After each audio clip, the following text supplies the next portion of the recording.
torí ọ̀pọ̀lọpọ̀ wà nínú ìgbèkùn àjàjẹ́ mi tí mò ń bá ń sọ̀rọ̀ yìí mo ti máa ń rò ṣùgbọ́n bí tí mo bá wà tẹ́mi nìkan bá ti ń dá sọ̀rọ̀ tí mò ń ṣàlàyé nǹkan báyìí wọn ìgbà mi gbọ́ ìgbà tí mo bá yín pàdé láti láti ẹ̀ ó wá jẹ́ kí orí mi ó pé sí pé mo ti rí ẹni tí mo fojú jọ for example tẹ́ bá ní ẹ lọ sí wòlímọ̀ tẹ́ tẹ̀lé àwọn ọ̀rẹ́ bóyá ẹ lọ síbi wòlímọ̀ wọ́n ń ṣe wòlímọ̀ tí ọmọ yẹn ti ń ka kéwú ẹ̀yin lẹ máa sọ fún wa pé ẹni tí ò bá ka kéwú kò ní rí ọ̀run wọ̀ táwọn ọmọ yẹn bá ti wá ka kéwú tán tẹ́ bá fẹ́ gbowó lọ́wọ́ wa ẹ nílò lárúbáwá láti fi gba owó èdè yorùbá tí ẹ kà kún yìí òun lẹ máa lò láti fi gba owó lọ́wọ́ wa máa mọ sọ pé ṣé bí wọ́n ní ẹni àwọn ọmọ tó ka kéwú yẹn kí wọ́n lè rí ọ̀run wọ̀ ni wáì tí wọn ò lo kéwú fún wa irú àwa tá a gbọ́ kéwù ní ìsìsùn mọ́tẹ́ bá fẹ́ gbó lọ́wọ́ wa owó yẹn ẹ máa lo yorùbá láti fi gbà á tí mo bá ní mo travel tí máa lọ sí China kò sí ṣọ́ọ̀bù tẹ́ máa wọ̀ báyìí tẹ́ ní rí òòṣà wọn níbẹ̀ tí wọ́n ń pọn létí lù wọ́n dẹ̀ ń dà sí ẹ̀sìn Islam táwa gbà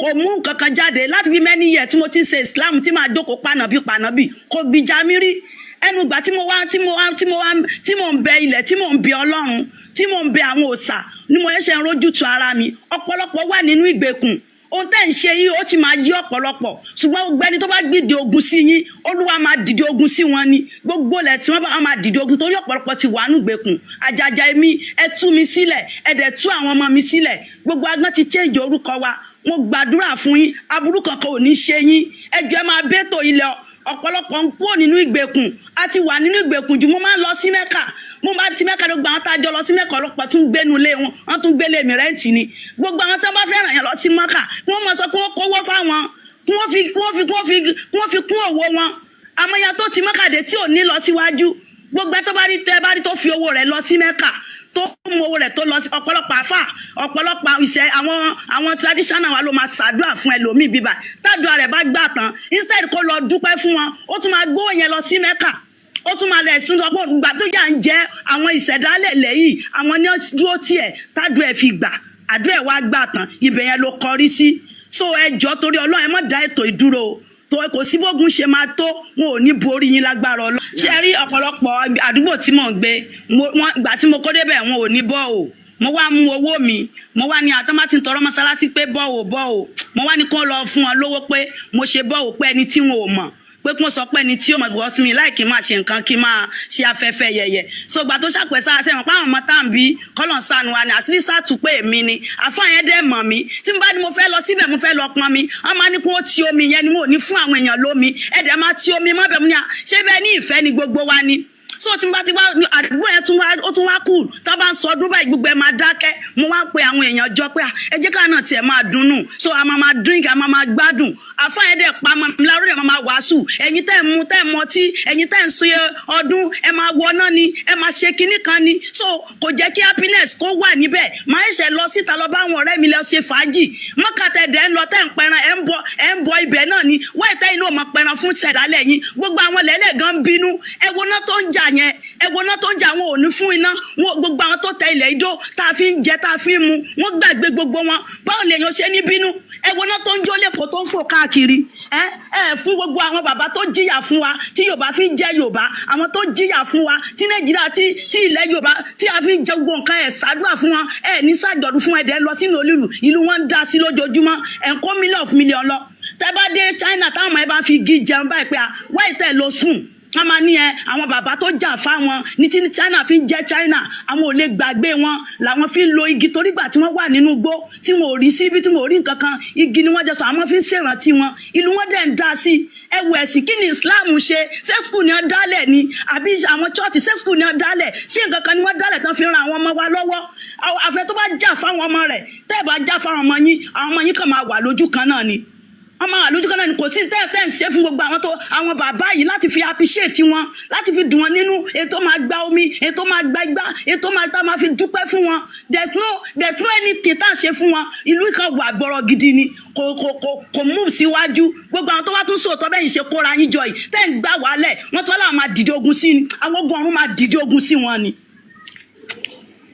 a dúpẹ́ lọ́wọ́ yín ìyá wa torí a máa sọ fún àwọn èèyàn wa pé àwọn obìnrin àwọn lòpọ̀ múlẹ́rọ̀ Islam táwọn ìyá wa tó bá dẹ̀ ti bẹ̀rẹ̀ sí ní kọ̀yìn sí Islam yẹn ti Islam ti tán náà nìyẹn. So ìyá wa ẹ jọ̀ọ́ àwọn ọ̀rẹ́ yín náà tó sì wà nínú ẹgbẹ́ òkùnkùn Islam yìí náà ẹ jẹ́ kí ọ̀rọ̀ yìí yé wọn, ẹ introduce platform fún ẹ jẹ́ kó yé wọn, ẹ ṣe gan adúpẹ́.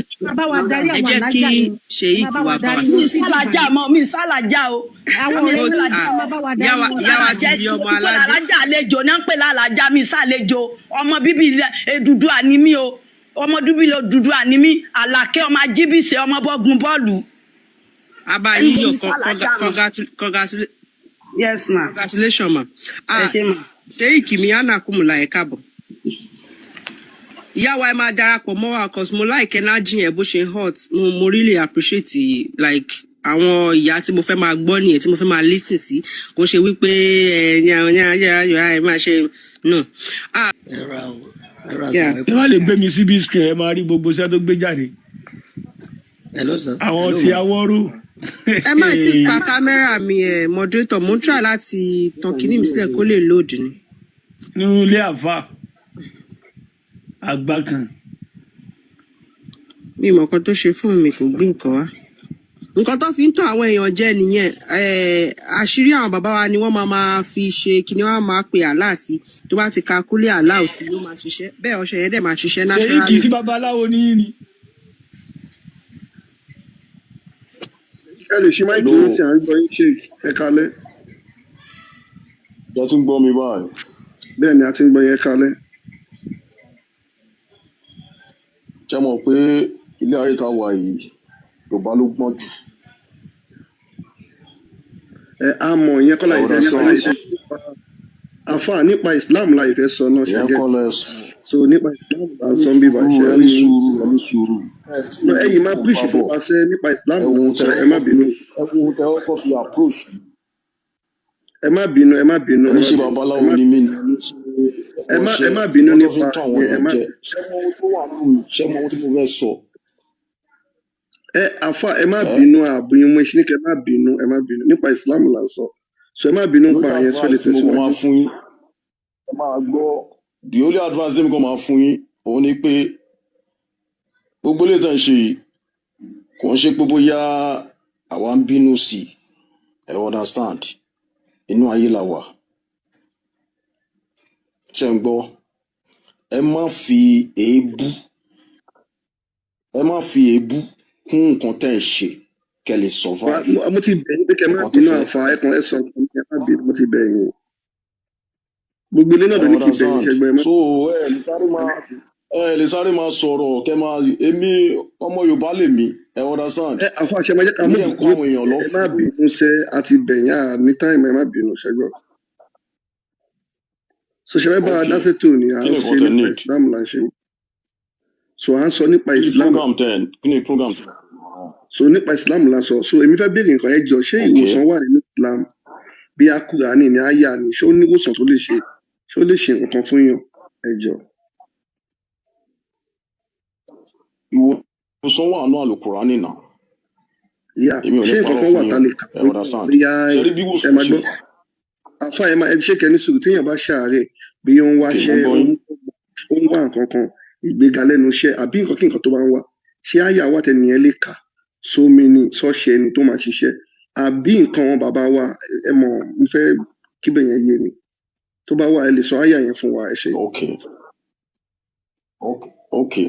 Number 1 oríṣiríṣi àfà ló wà ṣẹ̀rí àfà àti tèmi táwa ń ṣe wọ́n pọ̀ bẹ́ẹ̀ pé spiritual làwa dúró tì ẹ understand.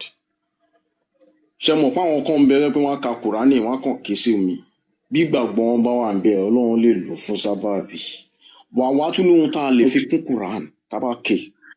Àfà ẹ tí gẹ́tì bí tèmi sọ ayé máa lọ bẹ̀ yẹn èmi ń sọ pé ṣé nínú Kùránì ṣé àyà wà tẹ́ lè kà tó lè ṣiṣẹ́ fún yàn ìwòsàn ìgbéga lẹ́nu iṣẹ́ ẹni ìdíwọ́ ẹ̀ṣẹ̀ ó wà bí èmi fẹ́ ẹgẹ́ kémi náà kalẹ̀ tún ní ìmọ̀sí látọ̀dọ̀ yìí tí ó bá sí kò sí ó wà. Bẹ́ẹ̀ ni àyà wà tíyàn lè lò tíyàn lè ké tíyàn lè tún lè gbó ẹ ṣeun àyà tó kórè sí tẹ́ ń wò yẹn torí àfà tẹ́jọ́ bá ṣẹ́yàn jẹ bí àwọn yìnbọn fún yàn kò lè wọlé bẹ́ẹ̀ àyà wò. Ṣé fẹ́ gbọ́ mi yé èmi ní àyà tí mo lè ké fún èèyàn tó yẹ pé tá a bá ké tán a tún wá gbó ní ewé a máa hàn lọ́ǹtún a máa gbó àfún àfa ènìyàn ẹni sùn àti ìsọ ewé áyà nìkan lásán àfa áyà nìkan àfa ẹ má ti lọ bí ewé ṣé kùránì kan wà àyà tó ṣáàyà kù wà sí tá mi àyà tó kù sí àyà tó kù sí yù ok kùrùsíù ní ó kẹ ti máa ké ó ṣiṣẹ́ ó fún ti ké ìgbéga ó dẹ̀ ń ṣe fún ìtúsílẹ̀ ok ẹni sùn lọ́nà ṣé tèmi mọ̀ kùrùsíù yẹn àfa ẹni sùn kùrùsíù ẹ̀wọ̀n yẹn náà lásán lọ́nà tèmi mọ̀ ni mo ṣàlàyé fún yín. àfa ẹni sùn ṣé kùrùsíù yẹn ṣé ó lè ṣe fún àyẹta fọbọn òkìgbẹ àwọn báyẹn náà bẹ́ẹ̀ ó lè ṣiṣẹ́ fún un. èmi ò sí ní sport yẹn ìwòsàn lèmi wà fún un. nǹkan tẹ́mi àwọn get point mi pé ṣé a ní nǹkan tí kùránì lè ṣe lọ́wọ́ ẹ̀ mi ò ní mi ní ẹ lọ́wọ́. àfa ẹwọ tí ó dẹ̀ get ẹ máa gbọ́ ẹ máa gbọ́ ẹ máa ibi tí mo lọ lélẹ̀ ẹ máa àfa ẹ máa lọ bá wà sọ pé ó wà tí ó bá sí ẹni kò sí ṣé kò sí àyà kùránì kankan téèyàn lè lò fún ìṣọ́ àyẹta ejò ṣéyàn jẹ àkèké ó ṣéyàn máa jẹ wà ó máa wà lọ́dọ̀ àwọn ẹlòmíì èmi ò sí ní sport ayẹta ẹ understand bí ká tọ́jú aláàárẹ̀ ká tọ́jú ọ̀fà ok ṣé àyà wà ní kùránì tó débi tọ́jú àwọn ọ̀fà èmi ní ẹni sọ̀rọ̀ àpá ṣé àyà wà ní kùránì tó lè fi tọ́jú àyà kùránì tó lè wo wèrè iṣẹ́ tèmi ṣe ṣé àyà kùránì wà tó lè fi tọ́jú ọ̀fà àfà ṣó wà. ó wà ẹ understand. so mo ní ṣó wà táyà náà wà á fẹ́ ti tèmi kẹ́ka fún wa ní àfà. ó wà kí ni àyà náà ṣe mo sọ òun náà ni àyà tún kùrì sí.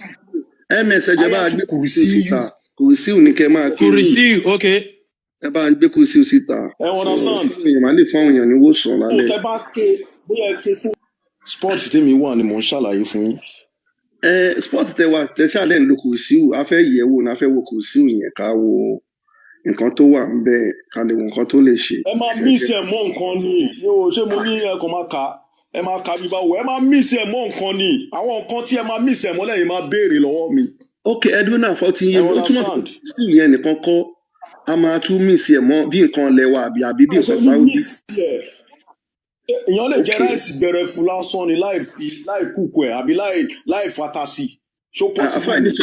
ẹni sùn ó túmọ̀ sí pé ṣé nǹkan sáúdí náà la máa mí ìsẹ̀mọ̀ àbí nǹkan ti lẹ̀wà àwọn bíi ewé orí igun àtàrẹ mẹ́jọ obì gbàgbé àfọmọ làpálàpá ṣọwọ́n nǹkan báyẹn. ewé lẹ máa mísì ẹ mọ ewé lẹ máa ẹ máa fọ Ọlọ́run tún ewé ní àjẹ́ ẹ ò máa bá fi gbé gbó. àìdán tọrọ ok gbòógì ọ̀gbọ́lọ́. ewé lẹ máa mísì ẹ mọ mi sọ pé kẹ ẹ kà á torí tẹ bá kà á nìkan. ó máa fún wa níbi ó máa fún wa láyé àti kúránì tọ́ka sí àfa ẹ jẹ́ ká ka kùrìsíù yẹn ká kí gbogbo èèyàn gbọ́ so tá a bá ti kà máa wá sọ fún wọn orí gúnugún tó máa jó mọ àti ewé àjẹ́ ò bá dé so ká kọ́kọ́ ka nǹkan tí kùrìsíù yẹn sọ nù ẹgbẹ́ àfa kí gbogbo èèyàn gbọ́. kò sọ̀rọ̀ orí gúnugún bẹ́ẹ̀ igúnugún mi báwo ewé lèmi sọ fún yín Ọlọ́run ló ní àṣẹ ewé lèmi sọ. ok mo rí bọ́ so àfa ẹ jẹ́ ok ẹ ká àyà iná ká gbọ́ ká wá wo. màá fún yín nìkan màá ní kẹ́ lọ́dún òun. No, ṣé kí màá fún yín lè tẹ̀ máa lọ olówó èkó yìí ká gbé kò Arabic sí rọ̀fà tó wà. Kùrìsí ms wọ́n fẹ́ fún mi iṣẹ́ ẹ jẹ́ kí iṣẹ́ máa ká àyà iná èmi máa gbàṣẹ́. ẹ bá wa ka Kùrìsí yẹn ó lè mọ̀ ọ́ kò sáwọn èèyàn tí ò mọ Kùrìsí ń bi Allahu la ilaha illa huwa ẹ bá wa ka Sheikh.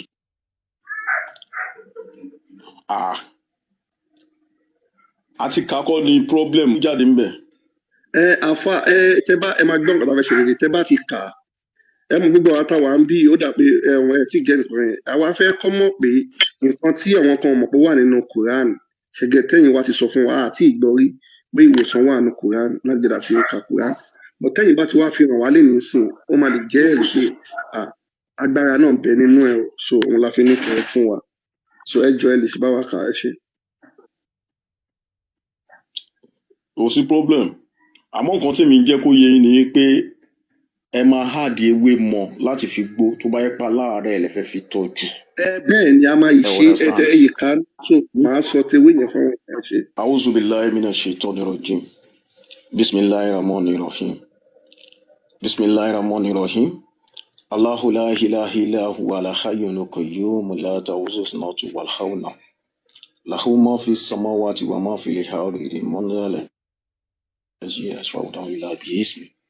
يعلم ما بين أيديهم وما خلفهم ولا يحيطون بشيء من علمه إلا بما شاء وسع كرسيه السماوات والأرض ولا يؤوده حفظهما العظيم آمين.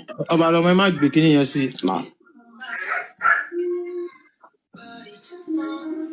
So eléyìí tó ti ṣe igan ẹ ti jẹ́ kí n mọ.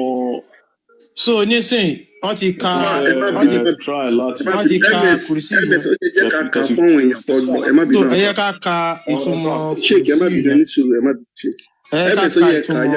kùrìsì yẹn fún àwọn èèyàn nǹkan tí wọ́n kà ń sìn tán ni wọ́n máa fọ̀ mú. ṣé ìkẹjọ ẹ má bínú a ti sọ fẹ́ nìyẹn ọba lọmọ ẹjọ kúrò gbé kí yẹn kúrò. ẹ ti jẹ́ kí n mọ. ọba lọmọ ẹjọ ẹ kí n ṣe ló yẹ kí n lè ṣe láti bí gan. ẹ má bínú ṣe. ṣe ẹ má bínú ṣe ìkẹjọ ẹ má bínú ṣe ìkẹ má bínú ṣe ìkẹ má bínú ẹjọ ẹ má bínú. So ẹ ká ka kùrìsì yẹn ìtumọ̀ ẹ ní pé Allah, there is no deity except him. Wọ́n ní kò sí ṣìgìdì kan àyàfi ṣìgìdì Allah. The ever living, the self-sustaining. Tó gbé tó jẹ́ pé òun lẹ ní lójú o. Neither drowsiness overtakes him, nor sleep. To him belongs whatever is in the heavens and whatever is on the earth. Allah lòun ní gbogbo nǹkan tó wà láyé àti ọ̀run. Who is it that can intercede with him except by his permission? Allah ní talent tó lè dá nǹkan ṣe láì ṣe pé ó gba àyè látọ̀dọ̀ o. He knows what is before them and what is after them. Allah lòun mọ gbogbo nǹkan tó ṣáájú wọn àti nǹkan tó ń bẹ lẹ́yìn. And they encompass not a thing of his knowledge except for what he wills. Ní kò dẹ̀ sẹ́ni tó lè ní ìmọ̀ àfẹn tó ń bá fún. His kùrìsì ní àga. His kùrìsì extends over the heavens and the earth. Allah ní àga òun tó fi ń jókòó ló ga látàyè ó ga ju ọ̀run lọ. And their preservations tires him not. Ó ní kò dẹ̀ rẹ̀ òun. And he is the most high, the most great. Lòun ga ju òun lòun tó bí. Ìtàn lásán ni. So ẹ̀yin èèyàn mi aláìyínra ẹ̀ ni o. So eléyìí báwo ló ṣe máa ṣe ìṣọ́ fúnyàn? Báwo ló fẹ́ fúnyàn nígbèéga?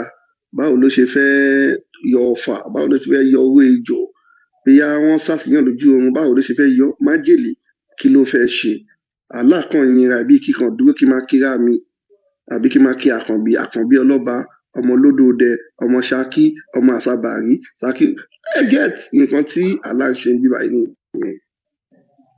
So kí ni ilé ṣe? Àmọ́ nǹkan táwọn bàbá ti wá fi ilẹ̀ gẹ́gẹ́ bá ṣe mọ̀ pẹ̀tọ́ tó sọ fún pé mú atare 3, mú obì àbàtà 3, ewé àjẹ́ òbàlẹ̀ àfọmọ́ làpálàpá tó sọ ọ́ bẹ́ẹ̀ gbogbo àlá ti mọ̀ pé wíbẹ̀ jẹ́ bẹ́ẹ̀ ni. So kùrìsíù kí ló lè ṣe? Ẹ má jẹ́ ká tanra wa.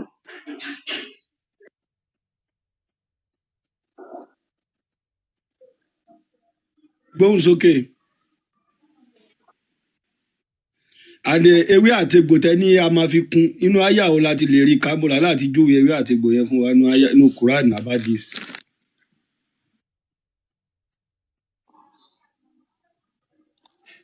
Àkọ́kọ́ ṣé mo sọ fún yín pé inú Kùránì lẹ ti máa rí ewé tẹ máa dì mọ́. Pé nǹkan tẹ gbé dání fún Ìsìlámù ni. So mùsùlùmí gbogbo nǹkan lẹ Yorùbá lẹ lòdì sí. So tá a bá wá ń bá Ìsìlámù mùsùlùmí nínú nǹkan Yorùbá a jẹ́ pé wọ́n ti mú nǹkan míì mọ́ Allah nìyẹn. So gbogbo nǹkan tó yẹ kẹ́ lò fún ìwòsàn nínú Quran ló yẹ kẹ́ ti yọ. Ṣọ́mọ̀ fún ẹ bá sọ pé gbogbo mùsùlùmí ló lòdì sí nǹkan ọlẹ Yorùbá ṣọ́mọ̀ pé ti gbẹ̀ṣẹ̀. No, Allah gan sọ ó lẹ́ni tó bá mú nǹkan míì mọ́ òun ẹni òfò ẹni àdánù ni. Níbo làlá àti bá yín sọ yẹn? Ó sọ nínú Fátíà náà. Ó ní kẹ́ má fara wé àwọn ẹni òfò àwọn ẹni àdánù wíìs àwọn Christian àtàwọn Júù. Mo fẹ́ béèrè ìbéèrè kan. Yes sir. Nínú àwọn àtàwọn àmì ìbàyẹn sìn yàtọ̀ sáwọn tó wà ń sàlẹ̀ àwa mẹ́sàn-án.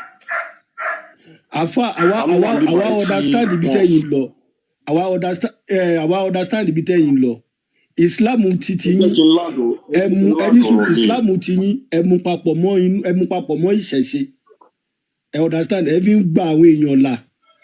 but tẹ bá fẹ́ jẹ́ ọ̀sàkà ẹjọ́ sàkà tẹ bá fẹ́ jósoko ẹjọ́ soko kò dáa kéèyàn máa ṣe ọ̀sàkà soko ẹ fẹ́ fi nǹkan Yorùbá lẹ̀ ẹ dẹ̀ fẹ́ kúrò nínú ẹ̀sìn Islam ẹ lè kógi méjì síná kíkan má jójú kan lọ ìkan táwa ń try láti ṣe ń bíbà yìí ni pé a máa ń sọ fún àwọn àfáà pé kò síbi tádúrà wà nínú Quran kò sí ìṣòro tó lè dé báyẹn Quran ò lè yẹjú ẹ̀ ìkónilẹ́rú lásán ni ẹ̀sìn Islam so ìkan táwa ń jí kí àwọn èèyàn wá mọ̀ nìyẹn àwa understand yín àwọn tó dẹ̀ wò wá náà understand yín pé Islam lápá kan ìjẹ̀sí lápá kan gẹ́gẹ́ bí àwọn Mudir Markaz bí wọ́n ṣe ń ṣe Islam wọn ẹ̀yin ò ṣe Islam bí àwọn Ajagunwa bí àwọn Yusuf Adépọ̀jù bí àwọn Saheed Shittu Islam ti yín oníjàlábí ni. ilẹ̀ Yorùbá lè ní wà èmi ò fẹ́ kọ́ pa mí. àwa gbogbo wa ta wà mí báyà understand yín bẹ́ẹ̀ nǹkan tá à ń jí kó yáwó èèyàn ni pé kò sí agbára kankan nínú Islam gbogbo agbára tẹ́ ń lò agbára ilẹ̀ Yorùbá náà ni but kò sí ẹfẹ́ máa ń fi Islam kọ́fà ojú àwọn èèyàn with iṣẹ́ babaláwo iṣẹ́ adáhunṣe náà lẹ́ ń ṣe kò sí iṣẹ́ àfà torí Allah gan gbé ẹni tó bá mú nǹkan míì mọ́ òun Allah gbé onítọ̀hún ṣépè ẹ lè ṣe Allah kẹtù máa mú nǹkan míì mọ́ Allah mọ̀ nípa ewé àtegbò ìlú tí Quran ti wá ìlú aṣálẹ̀ ni so ewé àjàbálẹ̀ òkè ń hù níbẹ̀ ewé làpálàpá òkè ń hù kò sí igi atare ní Saudi kò sí ewúro níbẹ̀ so nǹkan táwọn ń try láti ṣàlàyé fáwọn èèyàn nìyẹn àpèkẹ́ má gba àwọn èèyàn là àdẹ̀ lòdì sí nǹkan tẹ́ ń ṣe bọ̀ gbogbo nǹkan tẹ́ bá ń lò ẹ fi gbé oríyìn fún àwọn tó ṣe ìwádìí nǹkan yẹn tó fi ń wúlò fún yín kó ṣe pé kẹ́ lo ewé àtegbò kẹ́ máa lọ gbé oríyìn fún Muhammadu ó ní bàbá kan àáfàá ni ó lọ Saudi Arabia lọ́jọ́ mẹ́ta yìí adáhunṣe lòun náà bẹ́ẹ̀ ó fi sí abẹ́ Islam ó wá lọ Saudi ó wá ń pariwo Allah tó wá dẹ̀dílẹ̀ Yorùbá á jẹ ẹja àrọ̀ á jẹ àṣejẹ á gún ọṣẹ á ṣe gbogbo ẹ̀ ìgbà tó máa gbóríyìn Allah ló lọ gbóríyìn fún ní Saudi so gbogbo nǹkan táwọn ń try láti sọ nìyẹn pé kò sí nǹkan kan nínú Islam irọ́ lásán ni so ẹ gbóhùn sókè. àdúrà Àkànbí Ọlọ́ba mo ti gbọ́rọ̀ yín dáadáa ṣẹ́rí àkọ́kọ́ ń bẹ̀ ni pé gbogbo àwọn tó ń bẹ nísàlẹ̀ tó ń bú wa tó ń pè wá ní 419 ó ti yé yín eré iṣẹ́ ọwọ́ oníkálukú lọ́nà àfọ kì í ṣe 419 ìkan tí wọ́n ń ṣe lẹ fi ń pè wọ́n ní 419 wọ́n mú Islam mọ́ ìṣẹ̀ṣe ẹ understand so because ti ní problem nìyẹn àwọn Saheed Shittu ò ní tẹ́wọ́ gbélé yìí lọ́wọ́ yìí. ṣẹ́rí àkọ́kọ́ ń bẹ̀ ni pé nǹkan tẹ́mi kàn fẹ́ kẹ́ mọ̀ ni pé eléyìí tẹ̀ ń ṣe yìí ẹ má fi èébú kún the only advice mi kàn fẹ́ wá sọ lókè nìyẹn gbogbo èèyàn tó ń wò yín torí mo assure pé most of us wà lókè yìí mùsùlùmí náà ló pọ̀ jù nù wá ẹ understand tó yẹ pé orúkọ mùsùlùmí ló ń jẹ́ ó ti yé yín so tẹ́ bá wo program mi tẹ́ bá wo profile mi dáadáa èmi máa ń sọ̀rọ̀ ń pé bí káwọn èèyàn máa ń fira wọn sílẹ̀ kán má jẹ́ kán pa àwọn má jẹ́ kán tún ẹ̀ torí ẹni ayé bá pa àpagbé ni kò kan lọ́hùn ẹ̀wọ̀n understand so avọmọlúwàbí bó bá dénú ẹ̀ àdòdìdì ṣókí lọ́rọ̀ mi the only advice mi kàn máa fún yín ni pé ẹ má fi èébú kún ẹ bá tiẹ̀ fẹ́ bá ó ṣe wá sí pẹ̀lú àwọn èèyàn ẹ sọ̀rọ̀ tútù táwọn èèyàn lè reason sí kì í ṣe pé bóyá ẹ máa mu ní agídí àbẹ máa mu ní kíkankíkan ó máa wà convince. àfà àti understand yín dáadáa àfà àti gẹ́gẹ́ bí ọmọlúwàbí kọ́ndẹ̀rì ọmọlúwàbí. àfà àti everybody understand yín one other thing tèmi náà tún máa gbèsè láti sọ fún yín pé ṣe rí gbogbo wa ti rí bí pé Islam kò lè ṣe nǹkan kan kò sí òfútù fẹ́ tẹ̀ ni kò ságbára kankan nù Quran kò sí nǹkan kan nù ẹ̀ but ṣe rí nǹkan tẹ́ ẹ ní lọ́wọ́ yẹn tó tẹ́ fi ń gbà àwọn èèyàn là aláìkẹ́ kò sí nǹkan tó burú kẹ́ ẹ come out play ẹ jẹ́ káwọn èèyàn wọ̀n pé ẹ ò ṣe Islam mọ́ ẹ kì í ṣe mùsùlùmí o irọ́ ni kinní yìí o nǹkan báyìí níṣẹ́ yín mo fọlọ́n búra àwọn èèyàn sì máa patronize yín ṣe understand torí wípé àwọn èèyàn wá ń rò pé bóyá Islam àbí Quran ló ń gba àwọn èèyàn là torí irú nǹkan tẹ́yìn ṣe ń sìn tẹ́ bá gbé nǹkan fún yàn tẹ́ni ẹ bá jẹ́ lò tó bá ṣiṣẹ́ ẹni yẹn máa rò pé bóyá kùrìsíù tí ẹ fún wọn yẹn òun ló ṣiṣẹ́ àwọn ẹni yẹn ò ní mọ̀ pé iṣẹ́ àwọn bàbá wa yẹn gangan òun gangan ni authentic òun gangan ló ṣiṣẹ́ so nǹkan tá a fẹ́ táwa náà dẹ́yìn sọ fáwọn èèyàn náà ni pé this thing is nothing but a scam pé ẹ jọ àfà ẹ jọ kò sí nǹkan tó burú ń bẹ̀ mo understand yín ṣe get kò sí nǹkan tó burú ń bẹ̀ Sheikh ẹ jáde tán sáwọn èèyàn ẹ ò kí ń ṣe mùsùlùmí ọmọ Yorùbá ni yín nǹkan tẹ̀tẹ̀ fi ń jẹun nǹkan àwọn bàbá wa. tẹ́rí nǹkan tí màá sọ bẹ́ẹ̀ ni pé Ọlọ́run á kọ́ ẹni kankan wa mọ̀ ṣe that is it. ó ti yé yín Ọlọ́run á kọ́ wa mọ̀ ṣe. All right. ó ti yé yín sọ. ẹ wo sí ẹ̀yin níṣẹ́ tẹ̀ ń ṣe ẹ̀ ń gbà àwọn èèyàn láti gbè. Ọlọ́run á sì fún yín ṣe. so ẹ̀ ń yà àwọn èèyàn nínú ìnira ẹ̀ ń help community yín pẹ̀lú wọn bá tẹ mọ̀ nípa ọgbọ́n àtinúdá àwọn bàbá wa so ẹ̀yin níṣẹ́ ẹ̀ ń ṣe àfáà tí ò níṣẹ́ so ẹ̀yin ní kẹ́kọ̀ọ́ gbogbo ohun tẹ bá ń lò ẹ fi gbélẹ̀ Yorùbá lárugẹ kò ń ṣe Islam ló help yín ilẹ̀ Yorùbá àwọn ọgbọ́n àwọn bàbá wa lẹ̀ ń lò kọ̀dẹ̀ ní hun yín agbára àwọn tẹ̀tara wọn jáde. láìkí ilẹ̀ Yorùbá tó mi o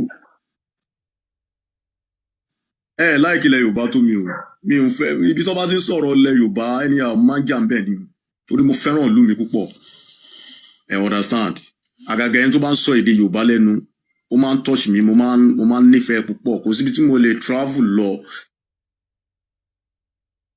tí bá gbọ́ péyàn sọ èdè Yorùbá báyìí ó máa ń maglet mi ni understand àdúrà tí mò ń gbà nìyí pé Ọlọ́run á fún yín ṣe Ọlọ́run á sì kọ́ àwa náà ṣògbóye jẹ́ nìyẹn ẹ ṣe gan ẹ kú àlejò mi o.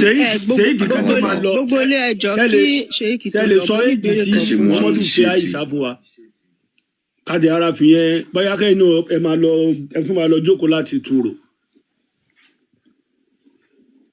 ẹ lè sọ èjì tí mọ́mọ́dún ṣe àìsà. ẹ ṣàfẹ́ wá. hello. ẹni sùúrù bọ̀dẹ́ ẹ̀ ló ẹ sáré pa ń sọ̀rọ̀ lọ́wọ́ ni. ẹ fẹ́ wá ọkọ mi lọ́rùn táwọn ayé máa dì mí ṣá. náà a fi kọ́ ní lọ́rùn àá fẹ́ kẹ́ mọ nǹkan tẹ́ ń ṣe ẹ̀yin lè má ti kéwú ẹ lè má ti ka àwọn àdìsí ẹ pé ẹ̀yin bísí náà ẹni tí wọ́n wá ta lọ́fà ẹ̀ ń gba ìwòsàn ẹni tí àkèké ta iṣẹ́ ọ̀rọ̀ Islam lẹ sọ ẹ má béèrè yẹn ẹ sọ̀rọ̀ nípa Islam ẹ má sọ̀rọ̀ yẹn kékeré jù wẹ̀ lànà bíi fàáìṣà ojú ta ló ṣe àbí bàbá àwọn sẹ́yìn náà polówó sí inú ìwé tẹ́ka náà láti kà ìbínú ìwé yìí náà ó yẹ ká jáde nínú Kùránì ẹni kí ms bàbá gbé jáde nínú Kùránì ibi tó bá wà bẹ́ẹ̀ gbé jáde nínú bọ́tà ẹgbẹ́ bọ́tà náà ó yẹ gbé tó ti fẹ́ Àìṣà jáde. ó wà ní Kùránì ó wà bẹ́ẹ̀ kò sí bẹ́ẹ̀ kò yé yín ó wà bẹ́ẹ̀ ẹ jájọ sọ̀rọ̀ ẹ fi àfàsílẹ̀ jájọ jẹ́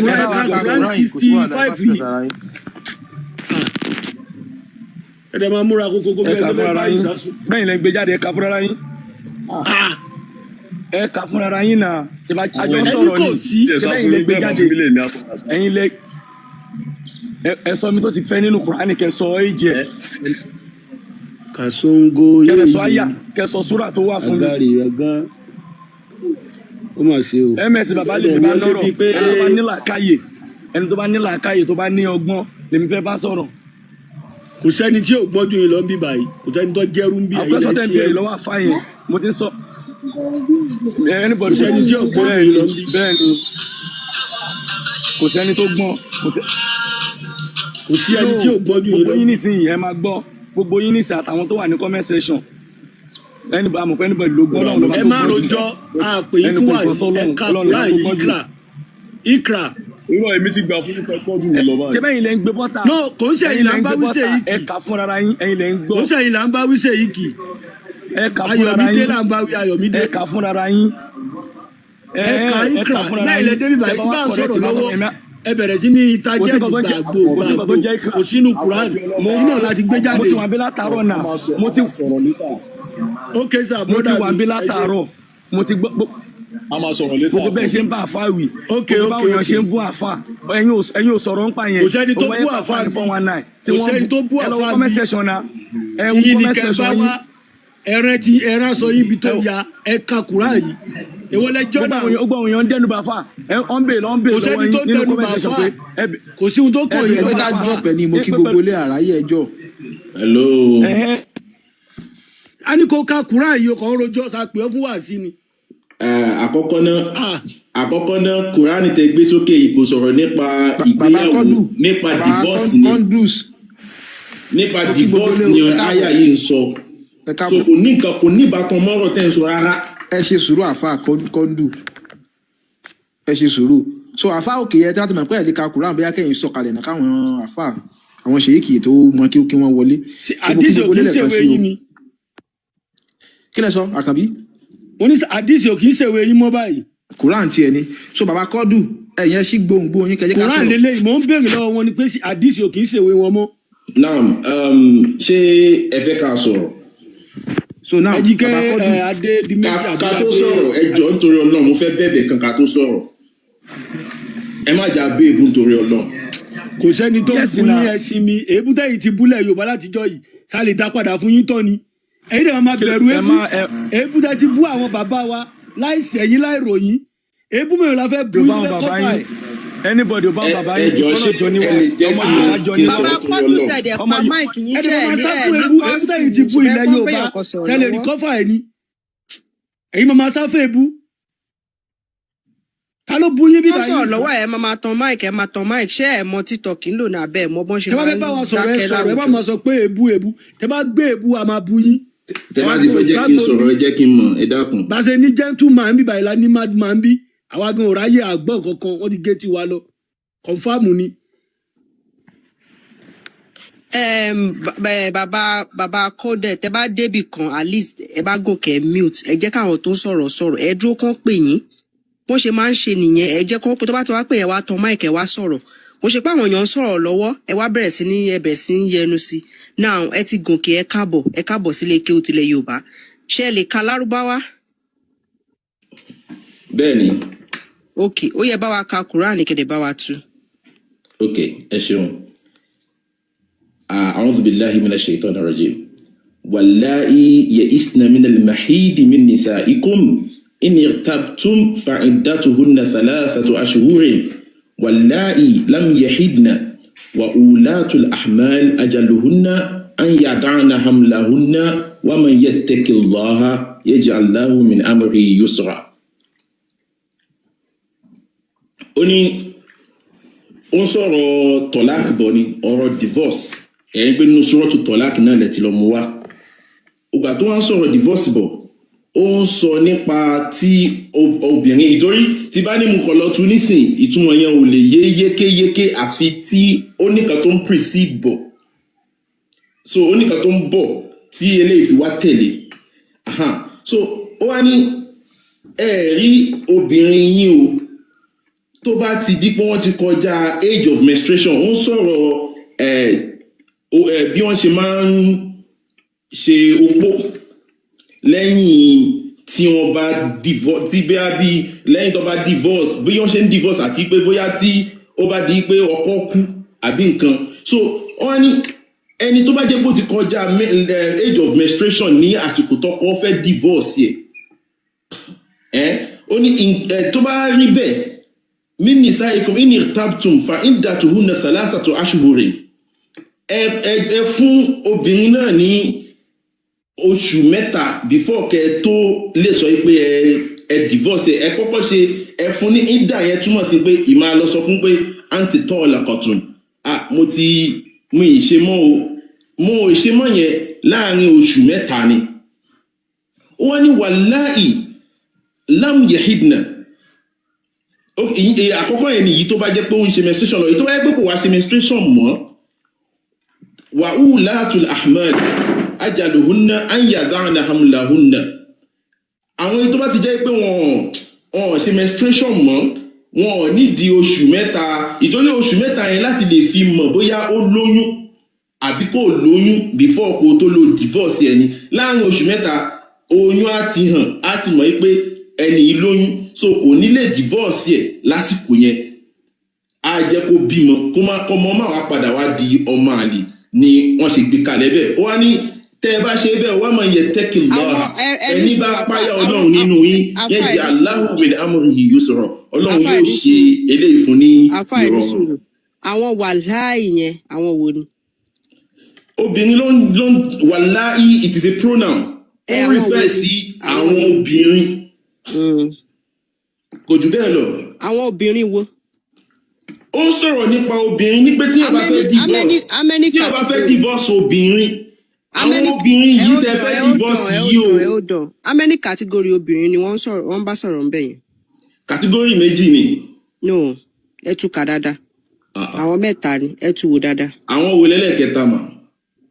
ẹ wò dáadáa ẹ tú kà. èmi ti kà fún yín mo ti tú fún yín ẹ̀yin lẹ́fẹ́ kọ́ mi kí ó bá ń ṣe ó yẹ ẹ sọ fún mi àwọn wo lẹ́lẹ́kẹta.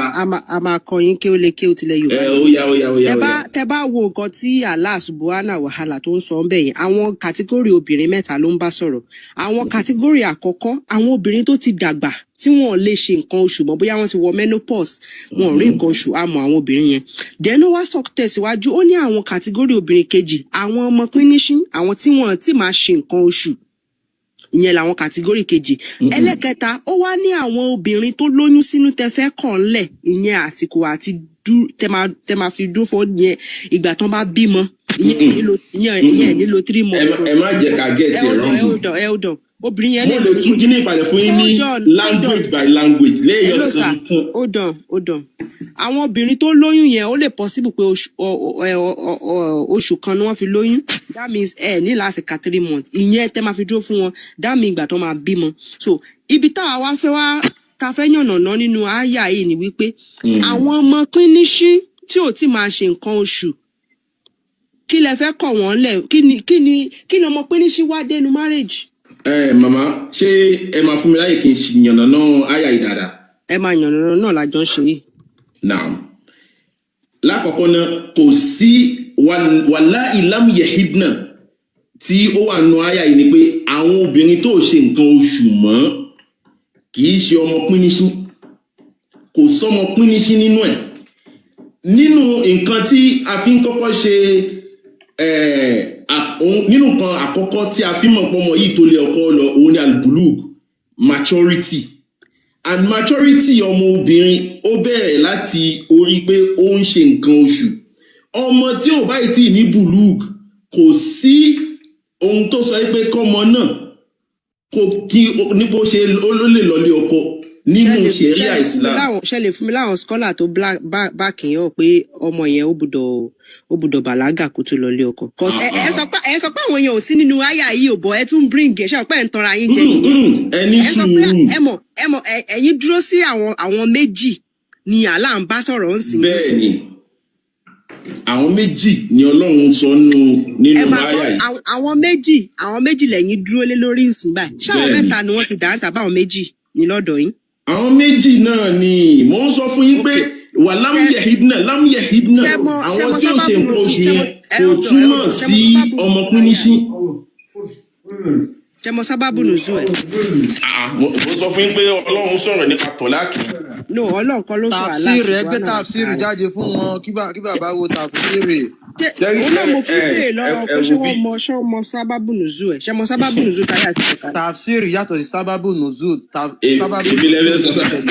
tàfsírì ni ó ṣàlàyé àyà yẹn ẹgbẹ́ tàfsírì jáde fún wọn.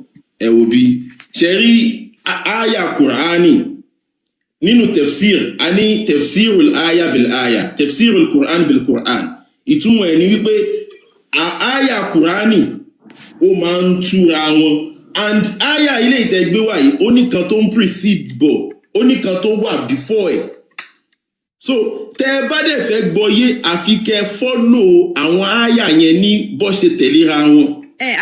ọdọ bàbá Amadélèké mo bí ẹ lè gbé eléyìí tí ó ṣàlàyé pé tí kan wá ń béèrè lọ́wọ́ ànábì ibẹ̀ yẹn ni mò ń sọ pé sábàbù nùzọ ms ọdọ náà tí èèyàn béèrè wípé what of àwọn ọmọ píníṣín wọn pé báwo lásìkò làwọn máa kọ àwọn yẹn lẹ̀ ìdí tí àyà yẹn fi sọ̀kalẹ̀ ó wà ń bẹ ìyẹn dẹ̀ tún ṣe tẹ̀sífì àyà yẹn náà ẹ̀ẹ́dẹ̀ dẹ̀ pọ̀ lélẹ̀. ṣé ẹ fẹ́ kí n sọ̀rọ̀ ẹ dákun torí Ọlọ́run ká tó lọ sórí àwọn àyà yìí torí ó ní ohun tó gbé mi wá sókè gangan àmọ́ ilé ni mo bá ló jẹ́ kí n wò pé ẹja sọ̀rọ̀ lórí ilé.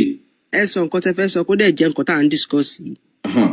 ṣe rí àkọ́kọ́ náà ohun tó gbé mi wá òun ni question tí wọ́n béèrè lọ́wọ́ àfáà tó kọjá lọ. ẹ ṣe ó dọ̀ àti yanjú eléyìí nǹkan tó gbé yín wá kẹ̀ ẹ sì fìyẹn lẹ̀ ẹ jẹ́ ká yanjú bẹ́ẹ̀ ṣe fẹ́ máa dó ọmọdé yẹn.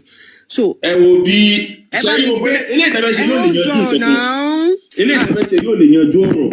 ẹ ó dàn ẹ̀yin fẹ́ cover pé kẹ́ máa dó ọmọdé ò sí ní Islam àwa dẹ̀ fẹ́ tú àṣírí pé Allah fi ọwọ́ sí ànábì dẹ̀ ṣerú nǹkan bẹ́ẹ̀ yẹn. So bàbá mi Adeleke gbé sókè bí Allah subhanahu wa ta'ala ṣó ní kẹ́ ṣe máa dó ọmọdé. ẹ bá fẹ́ tó bá jẹ́ pé ẹ̀yin nìkan lẹ fẹ́ máa sọ̀rọ̀ ẹ fẹ́ kí n sọ̀rọ̀ then I'm not welcome there. Mo ní kẹ́ ẹ sọ̀rọ̀ ẹ ló ní nǹkan tẹ́ ẹ bá wá bọ̀ àti nǹkan tá à ń sọ. ẹ ní sùúrù ṣé nǹkan tí mo bá wá yẹn máa yanjú ọ̀rọ̀ yìí. ẹ ó dàn ẹ jẹ́ ká yanjú. àní nǹkan tí mo bá wá máa yanjú ọ̀rọ̀ yìí. Big Jose má bínú Adeleke má bínú ẹ jẹ́ kí a gbọ́ nǹkan tí wọ́n náà wọ́n bá wá wọ́n sọ pé nǹkan yẹn náà máa yanjú ọ̀rọ̀ yìí. So ẹ ṣeun. ẹ mọ̀ pé èyí tá a fẹ́ yanjú yìí Kùránì lélẹ́yìí so ẹ ká gbọ́ nǹkan tó bá wá then àwa alright. Tẹ́rí ohun tí ó gbé mi wá ní ọ̀rọ̀ tí wọ́n béèrè lọ́wọ́ àfáà tí ó sọ̀rọ̀ lẹ́ẹ̀kan nípa ọ̀rọ̀ ewé àtegbò. Wọ́n wá ń sọ níbẹ̀ pé ewé àtegbò ní pé tẹ́ bá ń ṣe ájò fáwọn èèyàn látara ewé àtegbò. Ẹ sọ wípé ewé àtegbò lẹ́lo kò sí kan tó kan Allah níbẹ̀. Wọ́n wá béèrè lọ́wọ́ àfáà yẹn pé kọ́ mú ibi tí Ọlọ́run ti sọ pé ẹ lè lo ewé àtegbò wá. Bẹ́ẹ̀ dẹ̀kẹ̀rẹ́ lílo ewé àtegbò lọ́dọ̀ tàwa nínú Islam Ọlọ́run sọ pé òun dá gbogbo nǹkan walaqad karramna bani Adama wa hamalnahum fil barri wal bahri gbogbo nǹkan pátápátá lọ́lọ́run fi ṣe ìkẹ́ wa tá a lè lò. Ó tún wá wà nínú Suratu Yasin níbi tọ́lọ́run ti ní òun ti wàzàlánà àwọn pàmílì àrò kúkú òun wàmílì àyà kúlù. Bàbá kọ́kọ́ dà ẹ jẹ́ ká parí child marriage. ẹ má bọ̀ kúkọ mi jẹ́ ìṣòro ọ̀nà nínú nǹkan tí mo ní mi ìfìfẹ́ wá sọ̀rọ̀ ń bí nìyí. ẹ ní láti bẹ́ ebú. Mi ìbéèbù ọmọ Yorùbá ní àbíbẹ̀kọ́. orúkọ yín pé ó yẹ ẹ̀kọ́ mi ẹ pronounce ẹ̀ fún mi. Kudus ni bí ẹ̀kọ́ yẹn ni Kudus now. Okay now ẹ jẹ́ ká fi ewé ẹni sùúrù ẹ jẹ́ ká fi ewé àti ìbùsùn ẹ̀sìn. mo ní oníbi tí mo ń bọ̀rọ̀ yẹn lọ tó dẹ̀ yẹ kí n máa yanjú. ọjọ́ yín ti ń pọ̀ jù mi ò ní patient fún yẹn MS ni wọ́n máa ń babysit bẹ́ẹ̀ yẹn. fẹ́ kí n sọ̀rọ̀ náà ni ẹ jẹ́ ká yanjú. ànílẹ̀ ìfẹ́ yanjú ọ̀rọ̀ mi yìí máa yanjú ẹ̀.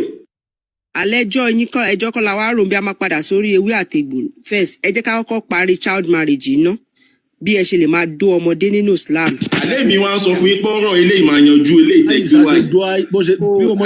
Mo ní kẹjá yanjú ilé ìná tó bá ti yanjú ẹ máa kàn. Ó máa yanjú ẹ̀. Ẹjọ́ yín ti ń pọ̀ jù ó ti pọ̀ jù mi ò ní táìmù yẹn dátà àwọn èèyàn lọ náà. Mr. Kudus. Ẹ wo bí ó dàbí ìgbà tí yẹn máa poró dání ni àporó tí mo mú dání yìí á tán ẹ̀fọ́rí á kan nínú á kan so ṣe jẹ́ kí n délẹ̀. Mr. Kudus ṣe ń gbọ́ mi bọ́ nǹkan tó ṣe ní pé ọ̀rọ̀ tẹ wá nígbà tí a ní kẹ́ sọ̀rọ̀ ọ̀rọ̀ ewé àtegbò lẹ́tú wá fẹ́ sọ kò jọ mọ́ ọ̀rọ̀ child marriage yìí ẹ dẹ̀ sọ pé ó máa yanjú ẹ̀ so kò yé mi. ẹ̀yin ẹ̀ tí wàá jẹ́ kí n délẹ̀ kẹ́ wò ó bóyá kò ní padà wáyé yín. Ní time data mi ti fẹ́ tán data tèmi ò ní pẹ́ tán ẹja yanjú ilé. Big Jose ẹ má jẹ́ ká bínú ẹgbẹ́ má bínú ẹ má jẹ́ ká bínú. ok oya ẹja fún 2 minutes ms ẹja fún 2 minutes. now 2 minutes ẹ jẹ́ kí n time ara mi báyìí náà 2 minutes.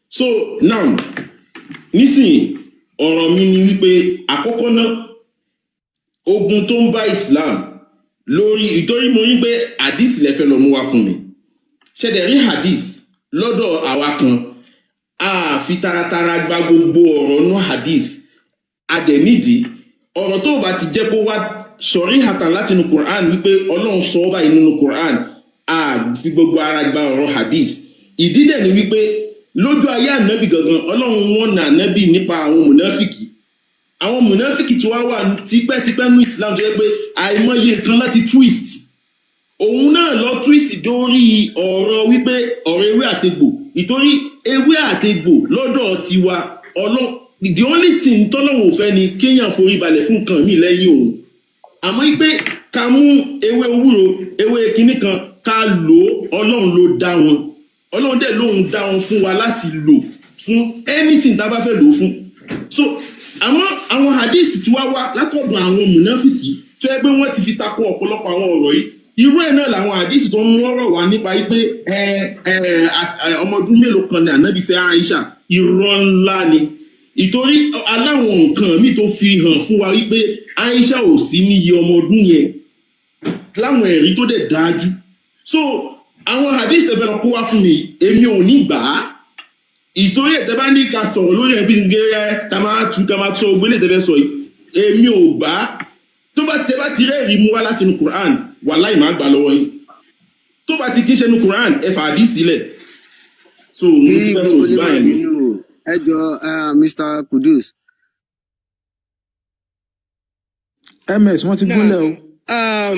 Bàbá Kudus wọ́n ti gúnlẹ̀ gbogbo ẹ ó jọ Mr. Yorùbá ẹ jọ̀ọ́ ẹ má bínú gbogbo aládẹ ti gbọ́ nǹkan tí ẹni àáfàá fẹ́ sọ ṣé gbogbo adẹwà gbádùn nǹkan tí àáfàá sọ bẹ́ẹ̀ yẹn so a lè wá tẹ̀síwájú lórí ọ̀rọ̀ tá à ń sọ so Ayamadéleke ṣe máa gbé ẹ máa gbé sókè àbí kí àáfàá bá wa kà á. káfà kà so Quran 65 ó yẹ ẹ bá wa ka nǹkan tó ṣàlàyé Quran 65 verse 4 yìí Ibn Abbas lélẹ̀ ẹ bá wa gbé sókè kẹ́ ṣàlàyé fún àwọn ọmọ kóòtù òjìrè. Ẹ tan máìkì yín ò kẹ́ bá wa kà á. Ẹgbẹ́ Lárúbáwá ẹ̀wà. Ẹ̀yin ẹgbẹ́ Lárúbáwá ẹ̀wà látọ̀dọ̀ yín eléyìí táwa nílé lé. Ẹ̀yin lẹ gbé nǹkan wa mi mọ bí lẹ ti gbé wa ẹ lọ gbé mú Lárúbáwá mo sọ fún pé èmi ò dín pẹ̀lú hadith mo dín pẹ̀lú Quran nìkan ní báàsì. Quran ṣé ẹ mọ̀ nǹkan tó ń jẹ́ Quran àti tẹ̀sí ẹ mọ̀ wọ́n tó yàtọ̀. Tẹ̀sí yìí nínú hadith ló ti wá Ibn Abbas nínú hadith ni ó ti wá.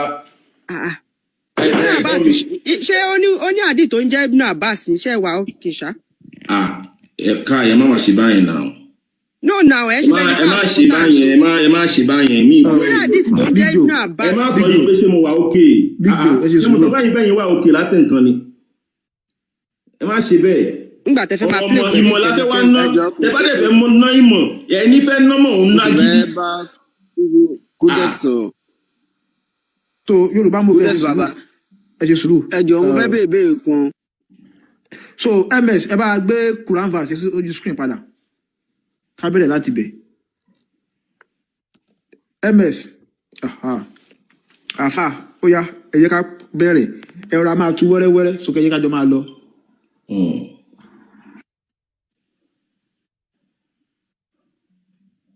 àfà ó yá. Mò ń gbọ́ yín. Ẹ bá wa ka Quran verse sí ìkẹjẹ ká jọ máa tú wẹ́rẹ́wẹ́rẹ́. Èmi ò tí ì rí nǹkan kan lójú screen. Ẹ bá wa kà bẹ́ẹ̀ ṣe kálẹ̀ kan.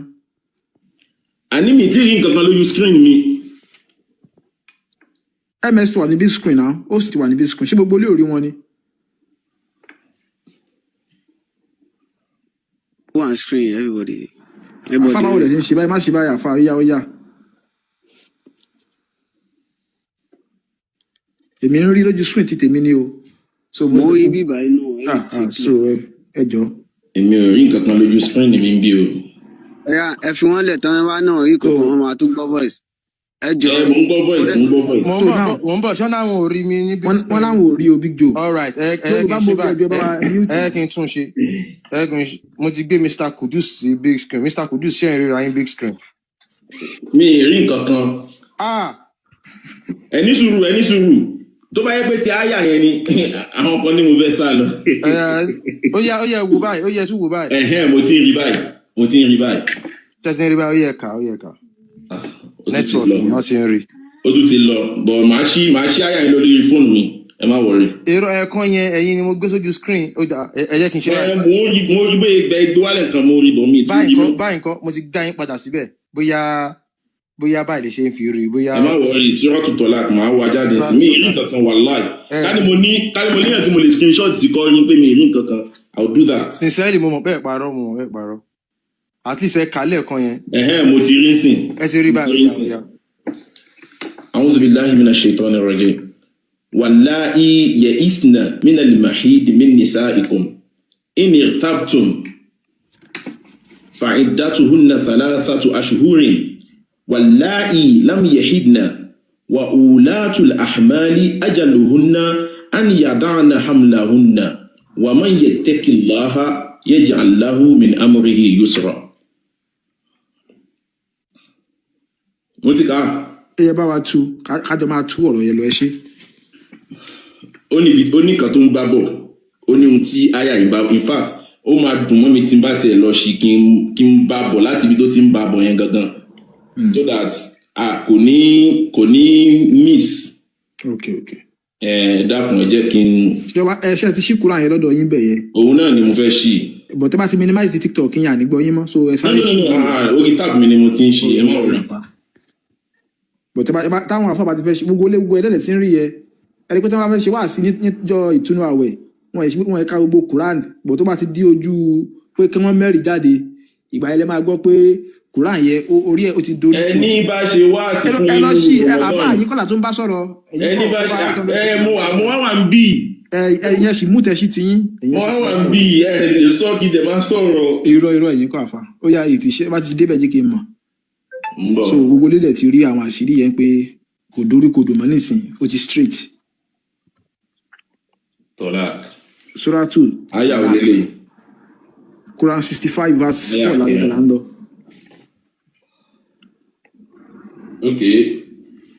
So gbogbo ilé tó bá ti ń ka àwọn àyà yẹ kẹ́ máa fọkàn bá lọ ẹ máa kàlà rí pé nǹkan tó ń bá bọ̀ láti wà tó fi di àyà yìí kò ní ìtumọ̀ torí pé àyà yìí là ń lọ so jẹ́ kán máa kà kán máa bà bọ̀ ó yà fà.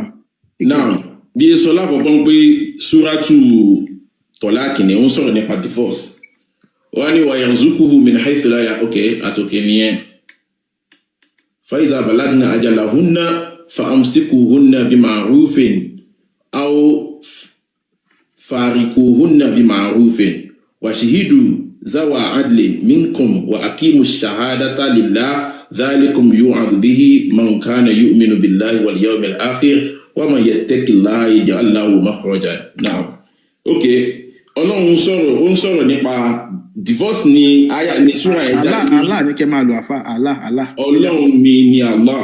So ẹ̀yin kan ṣáà máa lo Allah. Ẹ̀yin lọ́dọ̀ tí yẹn tèmi bá pọ̀ Ọlọ́run ẹ̀yin ẹ pè nìkan tó bá wù yín. Ọlọ́run mi fẹ́ máa dá yín padà sẹ́yìn ni ṣó ti yé yín. Bàbá ẹ lè fọ́ọ̀sì bìlífù yín lé mi. Fọ́ọ̀sì bìlífù yín. Bìlífù tèmi ní pé Allah Ọlọ́run. Ẹ ṣe sùúrù. Ṣèborúkọ ẹni tó sọ Kùránì kalẹ̀ làlá. Ọlọ́run tèmi dẹ̀ ni Allah. Ẹ ṣe sùúrù ẹ jẹ́ ká yanjú ẹ̀lẹ́yọ kọ̀ọ̀kan. Sórúkọ yẹn de láti pè ní. Ọlọ́run mi ni Allah. Ẹ ṣe sùúrù àfà. Èbí Lárúbáwá ni Allah. Ẹ ṣe sùúrù àfà. Ṣèborúkọ ẹ̀ náà ni Allah. Bàbá àkọ́kọ́ náà n fẹ́ kẹ́ mọ̀ pé àmì linguist. Ẹ ṣe sùúrù. Ẹni sùúrù. Linguist ni mí. Lárúbáwá ni Allah. Gẹ́gẹ́ bí òyìnbó ṣe máa pè ní God. Àní ẹ ṣe sùúrù àfà. Yorùbá ni mò ń sọ mi sọ Lárúbáwá náà. Mi àmọ́ nǹkan tó nira fún ẹ̀yin Mùsùlùmí 99 name ni Allah ní. A dẹ̀ ní pé nínú 99 name ẹ mú tó ń jórúkọ ẹ̀ kẹ́ ẹ pè é. Ó ṣe wá jẹ́ nǹkan tó nira. Bàbá ẹ pé Allah lórúkọ tó ń jẹ́ tèmi Yorùbá ni mò ń sọ yìí ṣé mò ń sọ Lárúbáwá ni tí bá fẹ́ sọ Lárúbáwá sì máa pè Allah nígbà tí fẹ́ ka Lárúbáwá mo ní wà man yattaqillaha Lárúbáwá ni mo kà mo fẹ́ sọ Yorùbá ìtumọ̀ ẹ̀ ní máa sọ kì í ṣe pé màá tún sọ Allah. Allah náà ni Allahu àfà. Ẹ lẹ sọ pé ẹ jẹ́ linguistic tẹ bá jẹ́ bẹ́ẹ̀ ẹ máa mọ̀ wípé ẹ fẹ́ máa fọ́ọ̀sì ìgbàgbọ́ yín léyàn lórí mi ẹ dẹ̀ lè fọ́ọ̀sì belief yín lé mi. Eléyìí ṣe pé wọ́n ń fọ́ ṣe bẹ́ẹ̀ ilẹ̀ ní Allah ẹ̀yin lẹ ní Allah náà àdẹ̀bá yín dù á fọ́ọ̀sì. Mama, it is a language. Can you cannot translate name. Okay, what is the Yoruba name of Muhammad? What is the Yoruba name of God? What is God on Yoruba? God is God. You cannot translate name. Mama, you should know better. If you call yourself God is not a name. God is a title. God is a title given to the Almighty. Now, Kini Yoruba Jubiru. Kini Yoruba Jubiru. Jubiru is a name. Kiwani Yoruba Jubiru. A name cannot change, yes. Then Kiwani Allah. Allah is a title given to the Almighty. Allah. Àwa ò ní Allah. You are only trying to force your belief on people. Kini òyìnbó Ọọ̀ni. Kini òyìnbó Ọọ̀ni. Bẹ́ẹ̀ni, Ọọ̀ni is a title too. Abẹ́kẹ́ fún wa lóyìnbó ẹ̀. Ọ̀gá, this is different from God. Ẹ ṣe sùúrù linguistic. Ẹ padà máa lọ tú Lárúbáwá yẹn fún wa. Àyà yẹn ni kẹ́ padà sí. Ẹ lo Ọlọ́run bó bá ẹ wá ṣe fẹ́ lò. Ibi táwa ti fẹ́ sọ̀rọ̀ wà ń bẹ̀. Ẹ continue sir. kí tí ẹ bá ti fún wa ní òyìnbó Ọọ̀ni is a title ọ̀ní tó bá fẹ́ kẹ́ fún wa lóyìnbó ẹ̀. ẹ wo bí. So the fact that ẹ fẹ́ fọ́ọ̀sì ẹ máa tú ká máa gbọ́ ọyẹ mi ṣó ń sàlẹ̀ ẹ máa lu Ọlọ́run tẹ́ bá ti fẹ́ lu ẹ continue. ṣé ẹ ti rẹ́dì báyìí. tá a bá rẹ́dì àríníkẹ́ continue àwọn òbá yín jà ẹnì fún ẹ̀ ń jà o. Continue, please. Mo ń bọ̀. Ẹ ti jẹ́ kí Grant Moshi ti pajúdé, mo ń bọ̀. O gbọ́dọ̀ má pajúdé, ó yá ẹnì ṣe continue. Nọ́mbà wà náà fún wa ní òyìnbó Ọọ̀ni o, torí pé Ọọ̀ni is a name as well. It's not a name, it's a title. But it's a name of a being. It's a title. It is different from God. Everybody only that Almighty. That Almighty. It's a title. Ọọ̀ni of Ife. Ẹ̀gbọ́n mi. The title of the king of Ife is Ọọ̀ni. Ẹ̀gbọ́n mi. Ẹ jẹ́ kẹ́ ní ìfẹ́ tó Don't tell us that. Every language has a way of calling God. Ẹ tú Kùránì yẹn. Tẹ̀rí mistake tẹ̀ ń ṣe ni pé I've actually travelled far and wide. I've been to Egypt. I met Christians. I met Christian Arabians. Even Christian Doje Lárúbáwá, they still call God Allah. So Allah, it is just a language. Ẹ sọ pé it's a title. Baba, ṣe fẹ́ gbọ́. Title ẹ pé don't change it, you call it title, please. Ẹ yẹ máa ka Quran yẹn lọ. Tẹ́ bá ti ṣí máìkì yẹn bọ́ sí Quran yẹn, ní táìmù yẹn. We don't have time for Tekia here. Ẹ lọ Egypt, ẹ lọ Cairo. You all are just trying to dwell on nothing. No, ẹ bá wa lọ síbi you are trying to dwell on nothing. Nǹkan tó ní ìtumọ̀ ní bẹ́ẹ̀ ni lórí. Ṣé máa ká bẹ́ẹ̀ ká? Ṣé máa káyà bẹ́ẹ̀ káyà ṣé máa tú bẹ́ẹ̀ bẹ́ẹ̀. Mi káyà, but for you to be even be dwelling on just a language of Allah, I would rather excuse myself. Ọ̀gá Cherry, ẹ wo bí mi ń ṣe ọmọ àgbẹ̀ kọ́ọ̀mù lóko sọ̀rọ̀ mi ti yé. I know what I'm doing and ẹ ka Quran ẹ tú fún wa ẹ lo Ọlọ́run ẹni ṣo. Ẹni yẹn kàn waste time wa lókè ni kò ní nǹkan kan. Ẹni ṣo ẹ kà á kẹ́ni ṣo. Àbá champion àti ilẹ̀ orí ilé mọ́ káàbá jàre kò ní nǹkan ṣe. Ẹ gbé padà wá. Ó ní àmì lingu àbí kí ló tẹ̀ lóun jẹ́ yẹn. If you call yourself nǹkan tó jẹ́ yẹn, ó yẹ kó know better that you can't translate name. What do you mean? Kó sọ òyìnbó Ọọ̀ni fún wa. Ẹ lè translate orúkọ gbogbo majority àwọn nǹkan tá a rò bóyá a ní Yorùbá wọn ní English yẹn is because those people have it. Okay, for example now, àwa ní orógbó. Ìgbà táwọn òyìnbó máa sọ pé kí ni wọ́n pè ní bitter kola ṣáwàá pé nǹkan wa ní nǹkan tó korò. That to tell you that you cannot translate the name but you can give it a meaning. You can give it the meaning in another language láti express ìkíní yẹn. A pè ní orógbó, àwọn òyìnbó pè ní bitter kola. Ṣáwàá sọ pé nǹkan wa ṣorúkọ tá a fún ṣó ń relate pẹ̀lú nǹkan tó bitter ni. So ẹ máa lo kíní wọ́n gbàtẹ́ pé school tẹ lọ gan. Mr. Ayọ̀ ṣẹ́yìn ti rẹ́dí àti ka Quran. Wọ́n ra certificate ọ̀pọ̀lọpọ̀ wọn ni wọ́n lè máa brag fáwa ń bí bá wọn jẹ́ linguist. Wọ́n rò pàwọ́ àmọ̀mú la wà ń bí. Kó máa tú Quran yẹn lọ ká máa bóyá kò ní pakasọ lójú ọ̀nà. Bàbá akọ́kọ̀dà ìwọ́n tó bá ti rẹ́dí kan send request àmàgbọ́n padà. So Mr. Ayọ̀. Ìbú àkànbí ọlọ́ba. Big Jose ẹni kí wọ́n sọ ìbú àkànbí ọlọ́ba. Bàbá mi ṣe mo béèrè mo ní kí ni òyìnbó Jubriu ó ní ìsìnká yìí. Òyìnbó àkànbí ọlọ́ba ní kẹ́ béèrè. Ẹ̀lú ẹ̀ka lẹ́. Yà Mr. Ayọ̀ ṣé ẹ̀yin ti rẹ́dí àti lórí burúkú ara yẹn ti padẹ́ sí níbọ̀ ẹ ti mú wọ ìkíní. Ṣé ẹ máa ṣe fẹ́ jẹ́ kí mi sọ̀rọ̀? Yeah, a ti ń bá yín sọ̀rọ̀ lọ́wọ́ lẹ́kọ̀ọ́. Ẹ ti mú àwọn ọlọ́mọ wọ bí òfòrí fún yín ẹ̀ṣẹ̀. Hold on, bọ̀bọ̀ yìí, hold on. Ẹ máa ní kọ́stì náà, kọ́stì dì máa tó bá débì kan wà mute, wàá jẹ́ kó pè ẹ́. Ẹ ti jẹ́ kọ́ wọn ọlọ́mọ kú kò jíjẹ olórí bú. Bóyá kẹ́ láre ilé ìwọ́n kàbá àbí kẹ́ jà sí gọ́gọ́ta. Mr. Ayọ̀ ṣẹ́yìn ti rẹ́dí àti ka Quran, kò sáni kẹ́ kálẹ̀. Ibi tẹ́ wàá ń pariwo. Má bínú mo rẹ́dí àti ka Al-Quran. Okay, tó ka Al-Quran. Mo fẹ́ béèrè question yọ. No, ẹ má ti béèrè question. Ẹ já yanjú nǹkan tá à ń fà lọ́wọ́ ẹ̀. Ẹ bá wa ka bí. Òun náà mo fẹ́ dá yín lóhùn. But mo kọ́kọ́ fẹ́ béèrè question yọ kan no, rárá. Ẹ bá wa ka ẹjọ́ mo bẹ̀ yín. Ẹ bá wa ka kíni. ẹ jọ̀ọ́ mo ń bẹ̀ yín ni. Bismillahir Rahmanir Rahim. Wallati ya'isna minal mahidi min nisaikum in irtabtum fa'iddatuhunna thalathatu ashhurin wallahi lam yahidna wa ulatul ahmali ajaluhunna an yad'ana hamlahunna wa man yattaqillaha yaj'al lahu min amrihi yusra. Mo ti kà fún yín. Ẹ ṣé gan, ó yẹ bá wa tú lédè tí a gbọ́.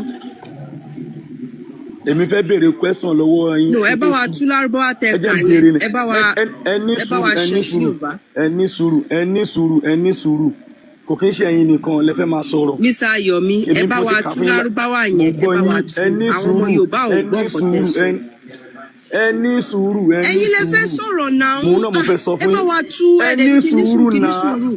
Mi ní sùúrù. Mi lè tú ẹ má láì jẹ́ pé bínú, mo ẹ bá béèrè mi question tí tú. mo fẹ́ béèrè lọ́wọ́ yín. Ẹ má ti béèrè question. Ẹ má ti béèrè question.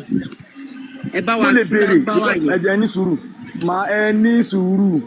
Ẹ ní sùúrù. Àní tá bá ti yanjú eléyìí ẹ má béèrè question yín. Àní ẹ ní sùúrù náà.